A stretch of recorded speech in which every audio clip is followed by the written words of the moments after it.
Halo, saya Gary ya, dari By Gary, dan kali ini kita udah masuk chapter 20 ya, teman-teman ya. Judulnya prinsip pengakuan, maaf, ini salah ketik ya, harusnya prinsip pengungkapan penuh ya teman-teman. Dan ini akan salah ketik sehingga semua slide ya teman-teman ya, karena itu saya copy paste. Prinsip pengungkapan penuh teman-teman, itu harusnya ada G ya, bukan penungkapan, tapi pengungkapan teman-teman ya. Ini adalah seriesnya Gary's Art of Counting Basics ya, di mana ini adalah kumpulan catatan mudah dipahami, yang dibuat berdasarkan pemahaman saya sendiri terhadap dasar akuntansi teman-teman ya. Ini kita langsung mulai aja. Apa itu prinsip pengungkapan penuh, teman-teman ya? Prinsip pengungkapan penuh ya, ada prinsip dalam akuntansi yang meminta praktik transparan ya. Transparan itu artinya terbuka ya teman-teman ya, tidak ada yang ditutupi terhadap data keuangan sebuah perusahaan teman-teman. Nah, jadi prinsip pengungkapan penuh ini sebenarnya adil ya teman-teman ya. Apabila teman-teman adalah bagian accounting ya atau bagian akuntansi dalam perusahaan ya teman-teman. Teman-teman itu harus menyajikan laporan keuangan ya dengan terbuka teman-teman ya. Terbuka terhadap metode yang teman-teman gunakan ya, terhadap kebijakan akuntansi yang digunakan ya, terhadap data-datanya, misalnya ada transaksi dengan pihak berelasi itu teman-teman harus terbuka teman-teman. Karena apabila ya, terlebih lagi ya, apabila ya teman-teman udah PT-nya ini terbuka ya, perseroan terbatas sudah yang terbuka dan sahamnya dibeli oleh seluruh masyarakat, teman-teman harus lebih transparan teman-teman ya. Teman-teman harus menjelaskan bahwa memang ini adalah piutang dari pihak berelasi. Oh, ini adalah piutang dari pihak ketiga teman-teman yang tidak berelasi ya teman-teman ya. Itu teman-teman harus lebih detail menyajikannya. Teman-teman juga harus tahu memberitahu sampai contohnya ya, eh, siapa saja pemegang sahamnya itu merupakan salah satu komponen yang harus dilaporkan ya di catatan atas laporan keuangan ya teman-teman ya. Siapa aja pemilik pemegang siapa saja pemegang sahamnya masing-masing berapa lembar, berapa persen yang teman-teman nilainya berapa. Itu adalah salah satu contohnya teman-teman ya. Ini adalah sekarang kita membahas ya bentuk penerapan pengungkapan penuh teman-teman. Dalam praktek akuntansi, bentuk pengungkapan penuh itu biasa diwujudkan dalam penyajian CLK teman-teman ya, atau catatan atas laporan keuangan. Nah, dalam praktek akuntansi ya, informasi yang disajikan kok sama ya, sebentar. Oh ya sudah, ini double berarti slide-nya teman-teman ya. Harusnya satu slide aja. Oke, bentuk penerapan pengungkapan penuh ya teman-teman ya. Dalam praktik akuntansi, bentuk pengungkapan penuh itu diwujudkan dalam bentuk penyajian CALK teman-teman, atau panjangannya adalah catatan atas laporan keuangan teman-teman ya. Adapun informasi yang disajikan ya, itu termasuk tapi tidak terbatas ya teman-teman. Artinya 5 ini adalah salah satu yang contoh dari yang apa disajikan ya teman-teman. Tapi tidak terbatas di 5 ini aja teman-teman. Bisa aja lebih banyak ya teman-teman. Karena saya cuma menyebutkan 5 saja. Nah, termasuk tapi tidak terbatas pada satu kebijakan akuntansi yang digunakan teman-teman. Jadi teman-teman harus menjelaskan ya kebijakan akuntansi apa yang digunakan. Mungkin teman-teman ada melakukan ini ya teman-teman ya. Misalnya aset tetap menggunakan ke metode penyusutannya apa saja, umur ekonomis dari masing-masing aset apa saja, teman-teman. Apakah teman-teman ada melakukan kebijakan akuntansi yang bersifat konservatif ya, teman-teman?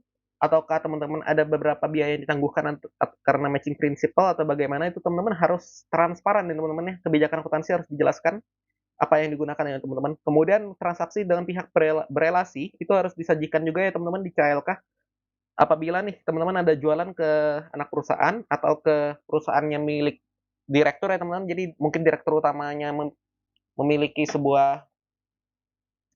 memiliki saham ya atas nama pribadi dia sendiri, terus dia saham tersebut kan belongs apa terkait ke perusahaan lain teman-teman. Nah, jadi mungkin perusahaannya si direktur ini transaksi dengan si perusahaan yang tempat direktur ini bekerja teman-teman ya. Itu kan pihak berelasi teman-teman, itu harus disajikan juga ya.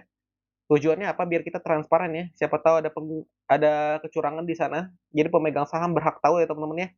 Berapakah piutang yang pihak berelasi ya. Ini juga orang pajak biasanya minta teman-teman piutangnya dipisahkan pihak ketiga dan juga pihak berelasi di SPT ya teman-teman. Kemudian untuk utang ya teman-teman juga harus dipisahkan ya. Utang pihak berelasi dan juga utang pihak ketiga teman-teman ya. Kemudian ada nilai kurs teman-teman ya, mata uang. Nah, teman-teman apabila ya pembukuannya itu dalam program atau dalam pencatatan teman-teman itu menggunakan Indonesian rupiah atau rupiah Indonesia teman-teman ya. Tapi saat melakukan pelaporan ya teman-teman ya ke publik ya, teman-teman malah menggunakan dolar teman-teman ya, dengan izin tentunya teman-teman ya, menggunakan dolar dalam bentuk dolar Amerika ya, USD, United States Dollar. Nah, teman-teman harus menyajikan ya berapakah nilai kurs mata uang ya, IDR to USD-nya ya teman-teman, USD to IDR-nya teman-teman. berapakah kurs nilai mata uang yang digunakan untuk menerjemahkan laporan keuangan tersebut ke mata uang lain, teman-teman. Jadi kalau teman-teman menggunakan IDR, berapakah kurs yang teman-teman gunakan untuk konversi IDR tersebut ke dolar Amerika, teman-teman ya. Nah, selanjutnya ada nomor 4 ya, teman-teman. Metode penilaian nilai wajar ya, yang digunakan pada aset yang ada di laporan keuangan. Ini pada aset yang ada di laporan keuangan ya, teman-teman. Ini saya kurang yang ya, teman-teman ya.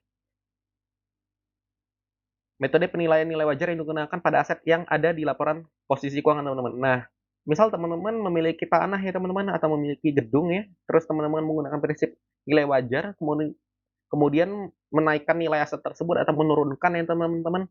Itu teman-teman harus transparan juga ya di CLK.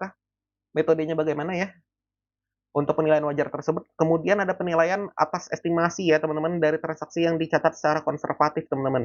Nah, teman-teman apabila membebankan yang namanya itu piutang tak tertagih, teman-teman, dan membuat cadangan piutang tak tertagih, teman-teman harus detail juga ya. Berapa persen, teman-teman, cara menghitungnya bagaimana sampai angkanya itu bisa didapatkan, teman-teman ya. Lalu, ya, teman-teman, meskipun kita ini prinsipnya pengungkapan penuh ya, teman-teman, terbuka akan segala informasi ya, perlu dijaga ya informasinya, teman-teman. Informasi harus relevan. Relevan itu artinya nyambung lah, teman-teman ya. Harus berhubungan sama perusahaan, teman-teman ya. Berhubungan sama kepentingan perusahaan ya. Maksudnya bagaimana ya? Dalam menerapkan prinsip pengungkapan penuh ya, teman-teman, perlu diingat bahwa akuntan tetap harus melakukan seleksi ya terhadap informasi yang disajikan. Adapun seleksi yang dimaksudkan ya, ini untuk menghindari, teman-teman, penyajian informasi yang tidak relevan atau tidak berhubungan dengan perusahaan ya, teman-teman, dan menghindari penyajian dari informasi yang tidak berdampak pada penilaian perusahaan atau pembuatan keputusan bagi pihak manajemen perusahaan, teman-teman. Nah, contohnya apa ya, teman-teman ya? Teman-teman nggak perlu ya menyajikan seluruh nama karyawan yang ada di perusahaan di dalam CLK, teman-teman. Itu nggak relevan, teman-teman ya.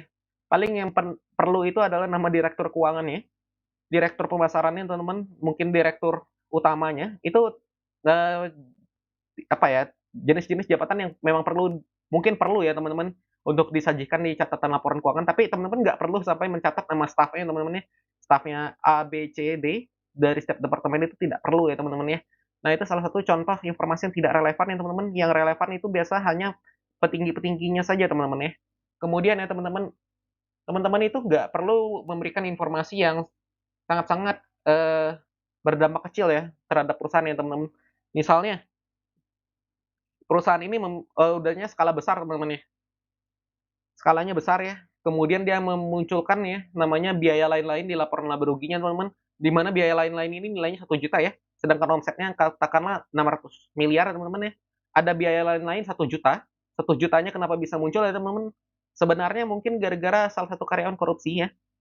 Dan ternyata dia korupsi 1 juta sehingga uangnya hilang ya, teman-teman, 1 juta ya, dicatat sebagai biaya lain-lain. Nah, teman-teman perlu ingat ya, ini nilainya terlalu kecil ya untuk dianggap bisa relevan ya, tidak material, teman-teman ya. Itu tidak harus ya diungkapkan di catatan atas laporan keuangan bahwa ada 1 juta yang dikorupsi oleh karyawan ya, teman-teman ya. Tapi kalau misalnya nilainya sudah 1 miliar yang dikorupsi, itu harus, teman-teman ya, diungkapkan secara transparan ya, teman-teman ya. Oke, ini adalah uji pemahaman ya, teman-teman. Tentukan apakah informasi berikut cukup relevan untuk diungkapkan, teman-teman ya. Nah, di sini pertama ada transaksi jual beli dengan anak perusahaan ya, teman-teman. Menurut teman-teman ini perlu diungkapkan secara terpisah di CLK atau tidak perlu ya, teman-teman. Lalu yang kedua, nama setiap akuntan di dalam tim akuntan perusahaan, teman-teman. Nah, jadi tim accounting-nya, teman-teman, tim akuntansinya, itu kan stafnya banyak, teman-teman. Dari kepalanya, dari seniornya, dari junior ya, teman-teman. Apakah semua nama staf itu perlu tulis ya di CLK ya, teman-teman ya. Menurut teman-teman bagaimana, apakah cukup relevan? Kemudian yang ketiga, teman-teman ya, rincian kepemilikan lembar saham perusahaan dari setiap pemegang saham, teman-teman. Nah, menurut teman-teman ini penting nggak muncul di CLK? Nah, coba dijawab ya di kolom komentar, dan apabila menurut saya jawabannya benar ya, teman-teman, saya akan mengatakan ya bahwa jawaban tersebut benar, dan apabila menurut saya pribadi jawaban teman-teman kurang tepat ya, saya akan menjelaskan mengapa saya berpikir demikian ya, teman-teman. Kemudian saya akan memberikan juga jawaban yang menurut saya benar yang mana ya, apa ya, teman-teman ya. Sekian ya, ini adalah chapter 20 dari series ini. Judul chapter 20 adalah prinsip pengungkapan penuh ya, teman-teman. Semoga pembahasan dapat dipahami ya, teman-teman. 2 episode terakhir videonya cukup pendek ya, seingat saya, teman-teman ya. Sekian, terima kasih. Apabila ada masukan ya, kritik dan saran, boleh ditinggalkan di kolom komentar. Saya sangat terbuka ya, siapa tahu cara cara saya menjelaskan memang sulit dipahami ya teman-teman nih. Bisa diberikan kritik dan sarannya. Ini adalah akhir dari chapter 20. Sampai jumpa di chapter 21 teman-teman ya. Besok akan diupload.